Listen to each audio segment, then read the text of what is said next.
Welcome to the Booktopia podcast. I'm Sarah McDuling, and I'm so excited to be sitting here today with Nicola Moriarty to talk about her brand new book, You Need to Know.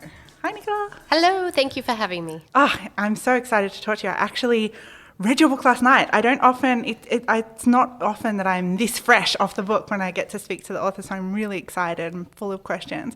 But before I launch into them, could you just tell for the people listening a little bit about, set up the story of You Need to Know? Sure thing. Okay, so You Need to Know is set, the opening is set on Christmas Eve with a car accident that has happened. And then the book moves back through time to have a look at the people who are involved in this car accident. And there is the realisation that the car accident has involved multiple members of the same extended family, and they were travelling in convoy to head away for Christmas. And you have a look at this family and start to get clues about who might have caused this car accident, how it might have happened, and as you go along start to uncover some deep, dark things about this family and what's simmering under the surface. I just got a shiver thinking about it. Where did the idea for this come from? That is an excellent question. I don't know why, but I had this image in my mind of somebody coming upon a car accident and slowly realising, hey, I know that car. That's my mum's car, and then looking around and going, I know that car.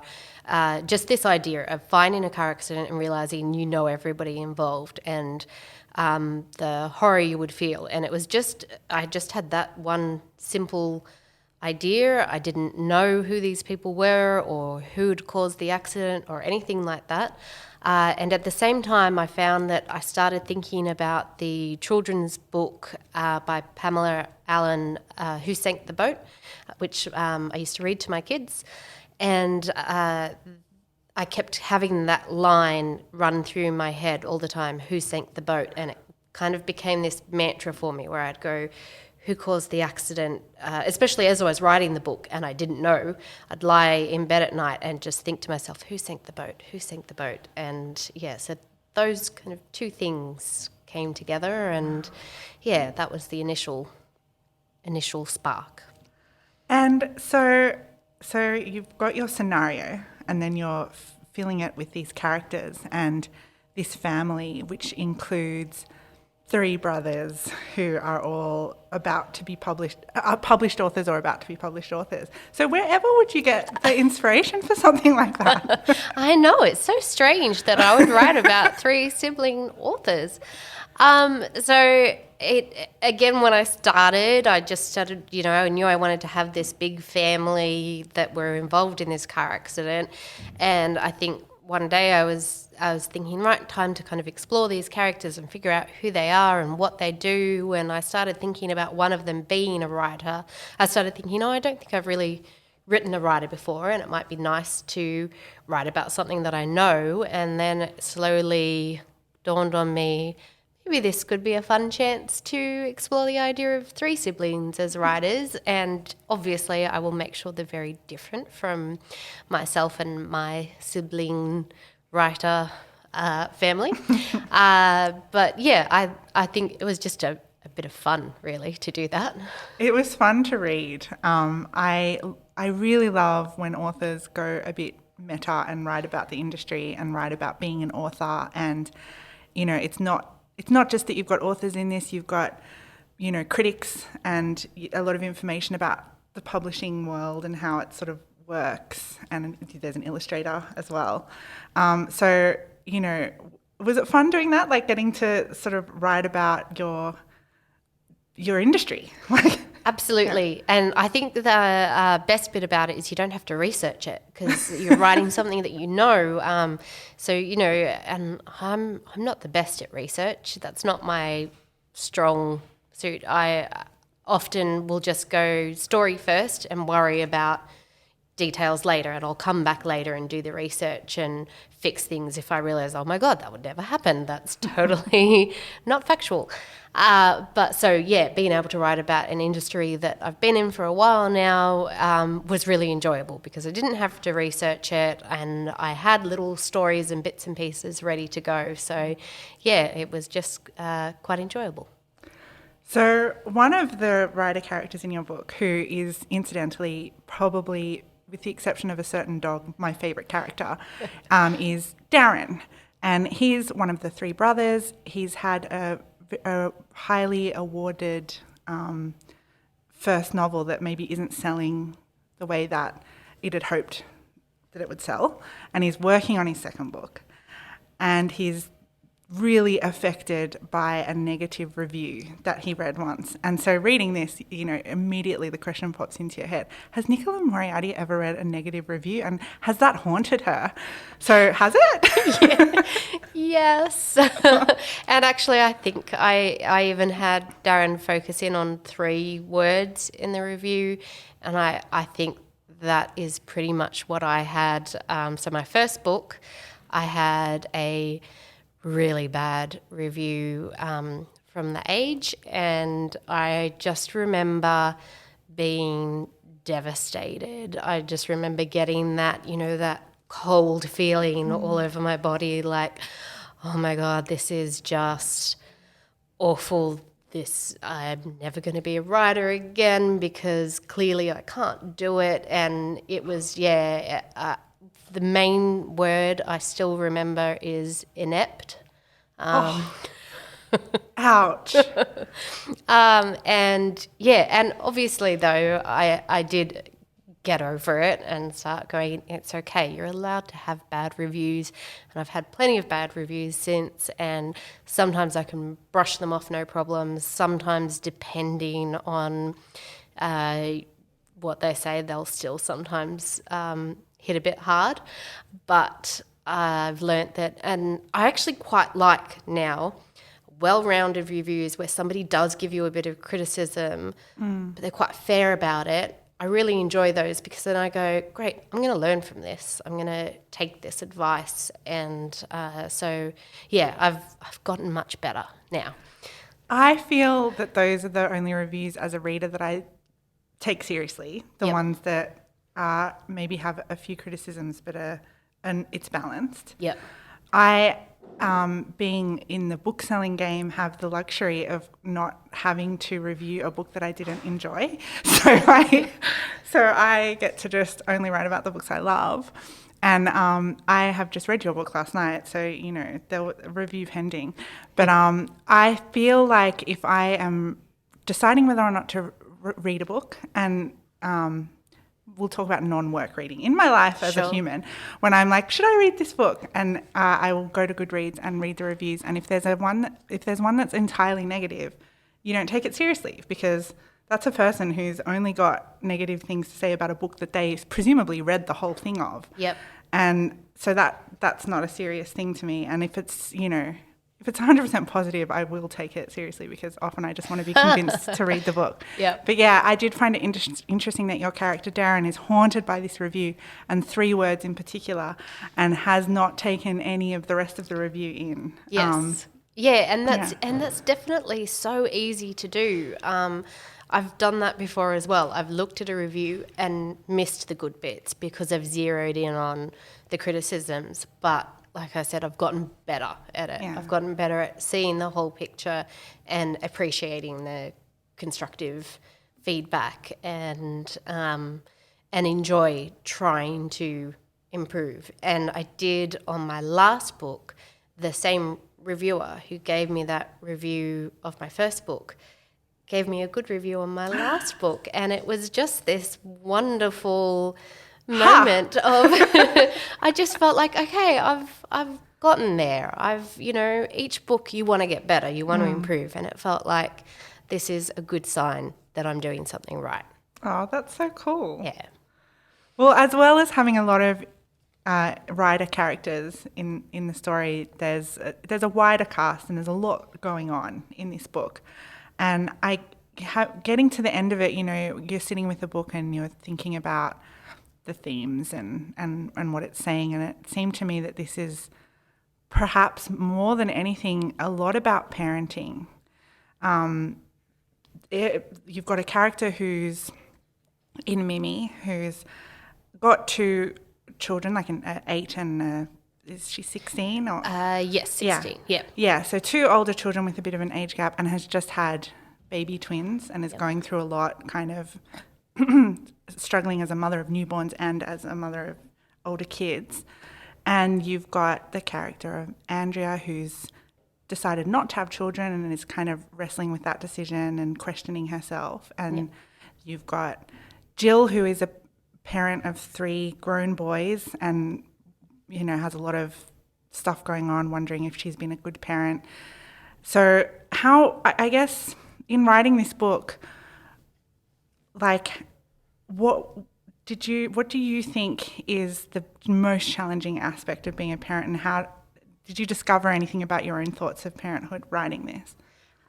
So definitely I wanted to explore all those different stages of motherhood, and I wanted to explore especially the guilt associated with motherhood as well. It did take a bit for me to go back. So for Mimi to have these twin babies, I had to cast my mind back because my girls are now 12 and 10. So it was a bit of, okay, now try and remember what it was like when they were babies.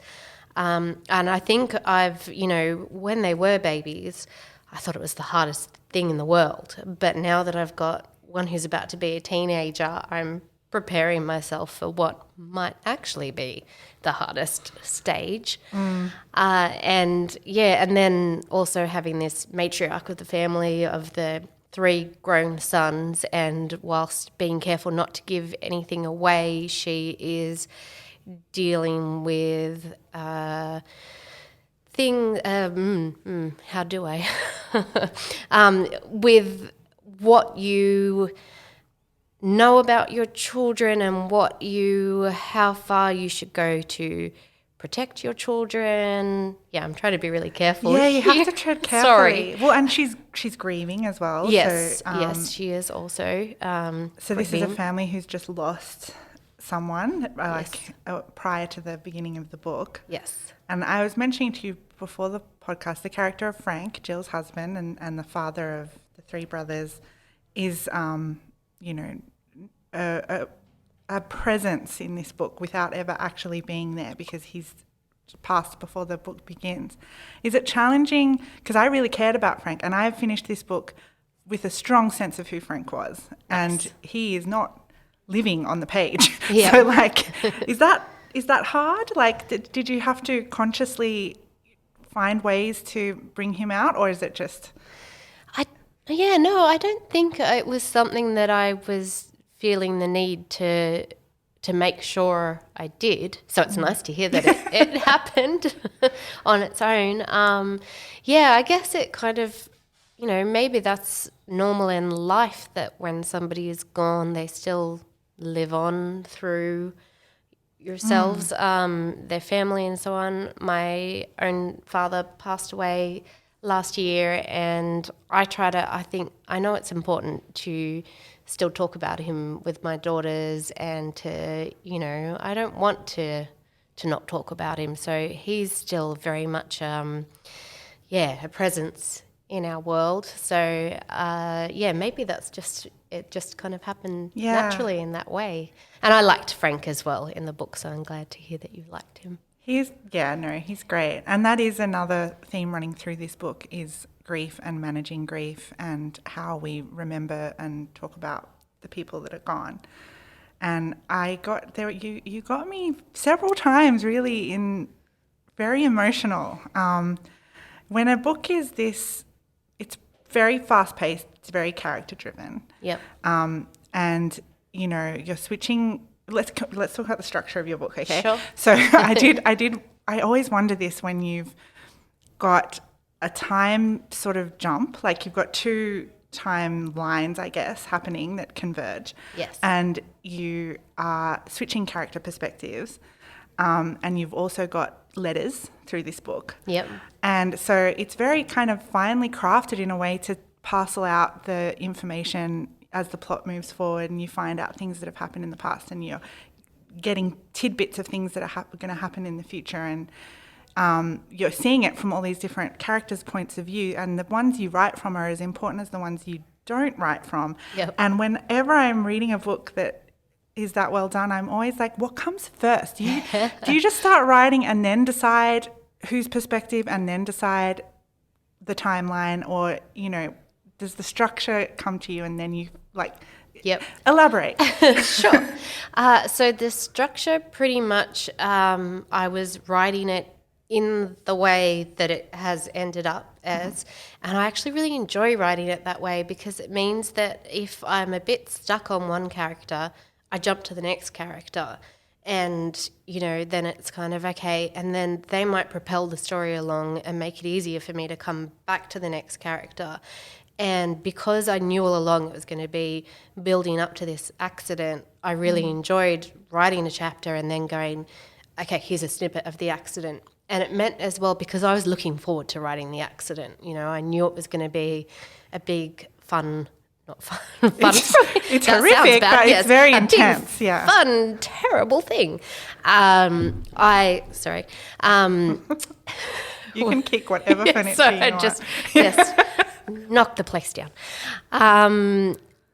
So because I was looking forward to writing that big scene, being able to put these snippets in between chapters meant that every now and again I had a little kind of chance to look ahead.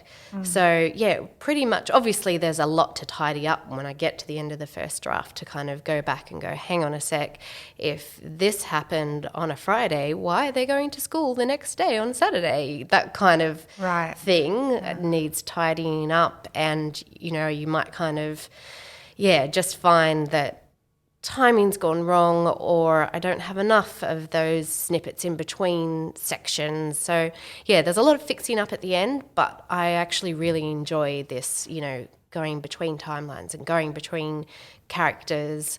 I think it just helps me to keep it fresh as I'm going, and help stop the writer's block, because if I'm just living in one character and I kind of go, well, now it's the next day, what are they doing today, what's happening in their life, and what's happening in their life that's going to keep somebody reading as well. So if I could jump to somebody else, then okay, something interesting is now happening to him. And you did it really well. There's one, again, spoiler free, there is a character whose perspective we don't get until quite late in the novel, and that was very powerful. Thank you. And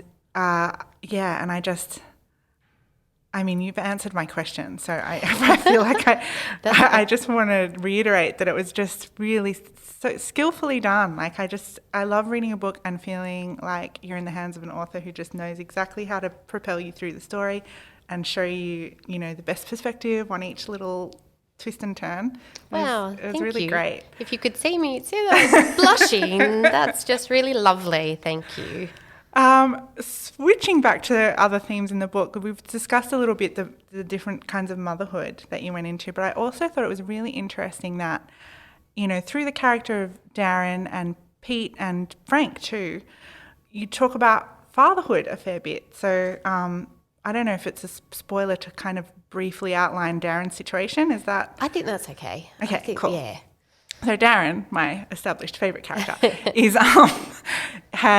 sort of still in love with his ex-girlfriend, who has their relationship ended because she has figured out that she is lesbian and she's with someone else now and they want to have a child, and she has approached her ex, who's still in love with her, to potentially father that child. And so that is a huge dilemma, and he's in a situation where he's thinking about what it would be like to have a child that he wouldn't raise. Yes. And you've also got Pete, who is one of the other brothers, married to Mimi, who has the babies and the older kids.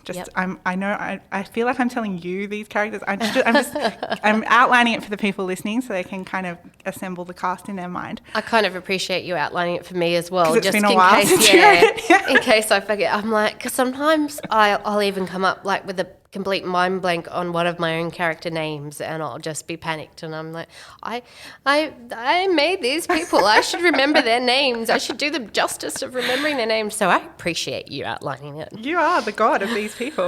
You created them. So Pete is presented, I think, as such a great dad, right? Like he's and you. I hope you don't mind my saying. Let drop before the podcast that he was a little bit based on your husband. Yep. So lucky you. And and he's and I think he stands out in this book as a really good example of like a great partner for Mimi. Nice. And through the character of Jill, you see her compare Pete and the way that he is with Mimi to the way Frank was as a father when she had a young child. Yeah. And I thought there was just interesting commentary there on how things have changed and what is expected now of fathers. Yes. And just, you know, a lot of interesting ideas about just parenthood in general in this book. And that is only like one facet of it. Like because there's a lot happening here. And it does stray to some really like upsetting subject matter. Yes. And so I wondered how hard that is to write for you, because I mean, it's an area that I'm imagining you might have to have done some research, and it would have been really difficult. Yes, yeah. So on Fatherhood first, as far as the comparisons between the older generation and how father was involved and so on. I think a lot of that just comes from my own world and looking at my parents and knowing that I loved the way both my mum and dad raised me, but that I wouldn't have wanted to be in that time where the father just goes out to work and the mother is the housewife. And I was very much, when I was first had children and at home, at first I thought I would love it because I loved babies and I wanted to be at home with babies. And then once I was at home with babies, I went,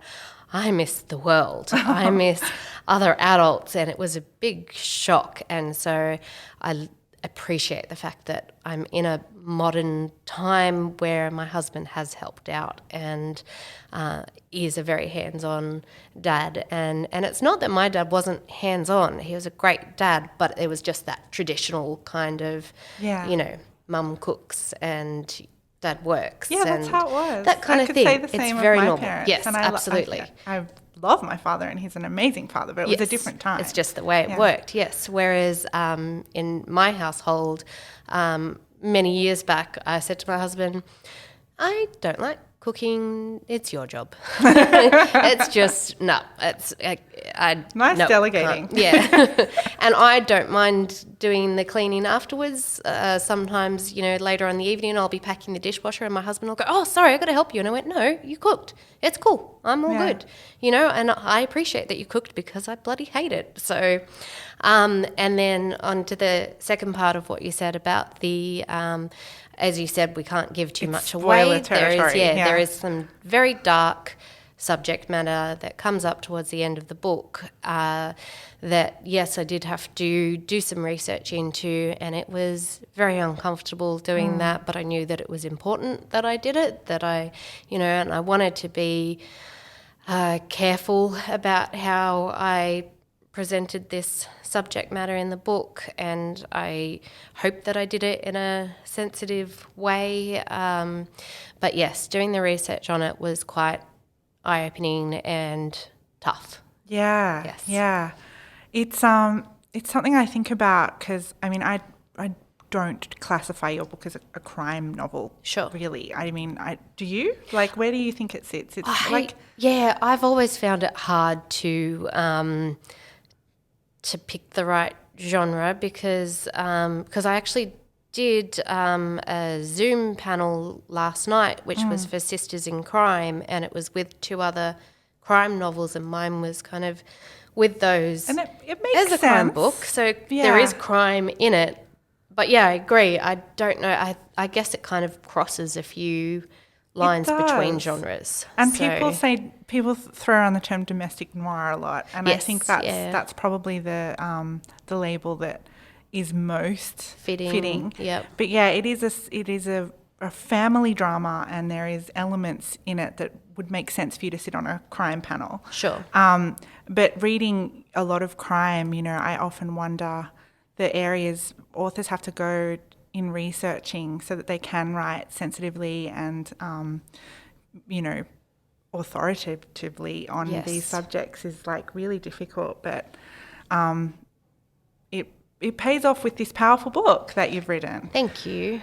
Thank you so much. Yeah, I think I would struggle to go fully into all-out crime, like you said. Yes. How far you would have to dive into that world. Oh, people who write those really detailed procedural books, I just like living so much in that world. It's like really, it's astonishing to think about that. But the people who do it in real life as a job, like Yes, it's like true. obviously, Yes. it's amazing that we need those people, but I can't imagine ever doing it. Yeah, well, I sat down because of the big accident scene. I sat down with a friend who's a senior paramedic and got her to walk me through, what would happen once, the first responder turns up to an accident and there's several cars. And it was quite fascinating hearing from her exactly how it all works.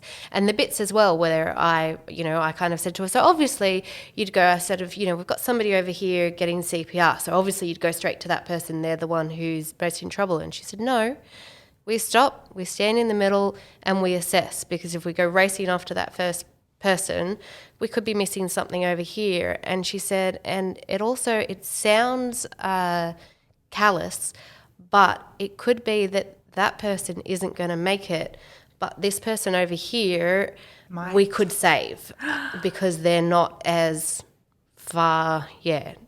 Oh my God. Yeah.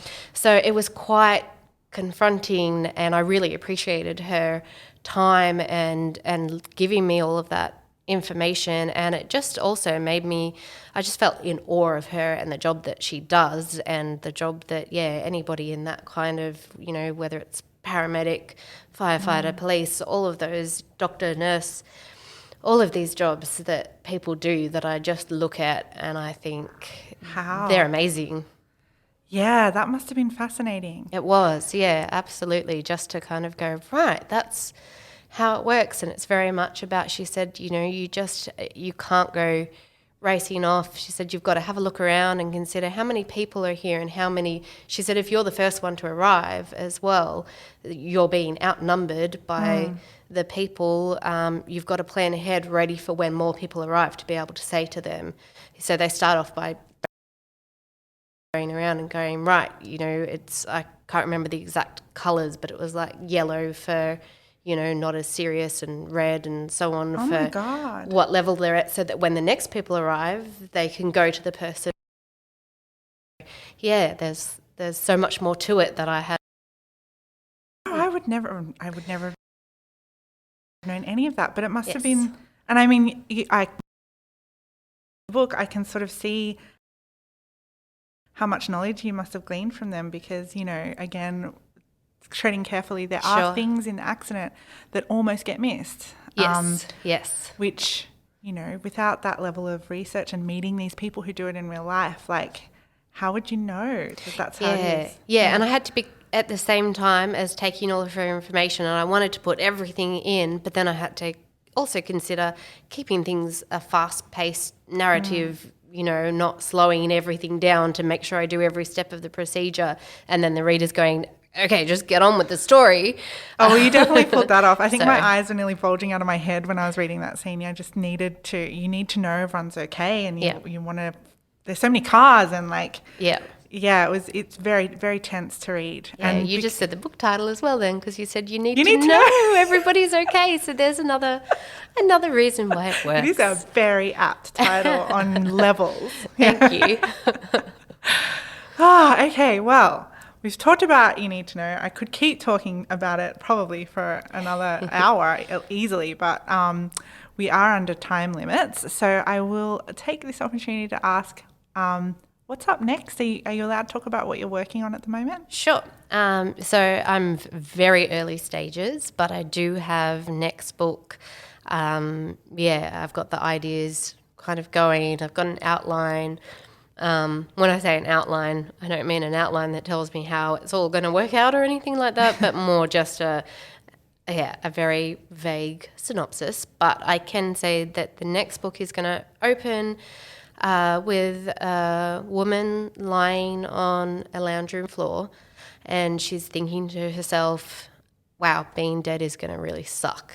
And as she's lying there, she thinks, I can't do anything about it, but what I can do while I'm lying here in my last minutes is figure out who killed me. And yes, that's my opening of my next book. I'm hooked. Oh my God. Yes, so that's the premise of it. So she's going to solve her own murder in her dying moment. Yes, that's her. Yes, her name is Harriet, and she's not a well-liked person, and so she's got quite a list as she lies there and thinks.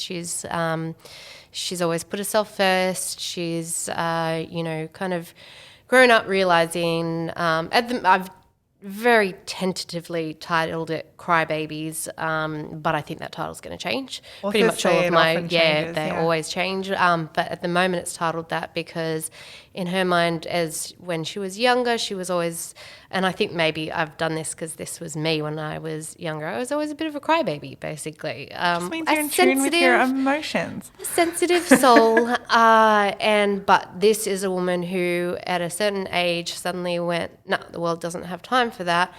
But maybe she's gone too far the other way. In putting herself first, she's rubbed a lot of people the wrong way. And so, yeah, she's going to lie there and she's going to go, okay, I'm going to start with a list and I'm going to work this out. So, yes. I love that premise. Thank you. Good. My only complaint is I can't read it immediately. I will work as fast as I can. I promise. It's been so amazing getting to talk to you. Thank you. Today, thank you so much for coming. That's okay. Thank you for having me. I always love coming here, and I get the sense that Booktopia must be a fantastic place to work because I come in and everybody is big smiles and so happy and so friendly, and I look around and go, everybody is just happy. Wow. And so you guys must love working here. Well, funny that you say that. I just passed 10 years here. Oh, wow. It's That's so a good strange. sign. It's so strange to think I've been here this long. But, I mean, when you come in, I have a big smile because I'm always pleased to see you. And also, I love getting to talk to authors and do the author visits. And when I leave this podcast, I will be headed back to my desk to stare at some spreadsheets. So, this is the highlight of my day. Fair enough. But you're also welcoming as well. And because I'll walk in and I'll think to myself, but they get way more famous people than me here. Like sometimes I do kind of go, I'm sitting in a chair where somebody like Neil Gaiman or... He has sat in that chair. Exactly. Yeah. Exactly. And now I'm fangirling. But you get such big names here. So it would be easy for you to go, yeah, Nicola, meh. But you guys are really welcoming and it's nice and I love it. That's wonderful to hear. Look, if we've got someone coming in for a signing, they'll always and a podcast, someone has read the book. Mm-hmm. In this case, I have read your book. And I think, regardless how hugely well known an author is, when you've read a book, you've kind of been in their mind and you can't help, being a bit starstruck. So, yeah. But yes, we love having you in. Thank you. I very much look forward to sitting here and talking to you about the potentially named Crybabies. Yes.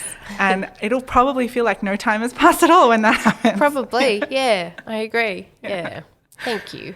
Well, everyone listening, you can order your copy of You Need to Know or any one of Nicola Moriarty's backlist titles online at Booktopia or at your local bookstore. Thanks so much for listening and never stop reading.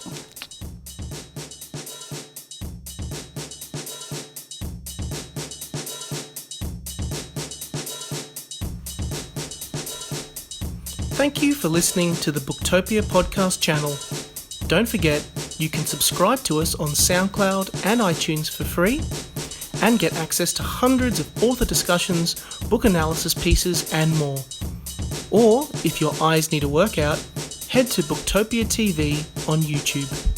Don't forget, for all books featured in this podcast, and for access to a whole bunch of other fun content on our blog, head to Booktopia, Australia's local bookstore, at booktopia.com.au.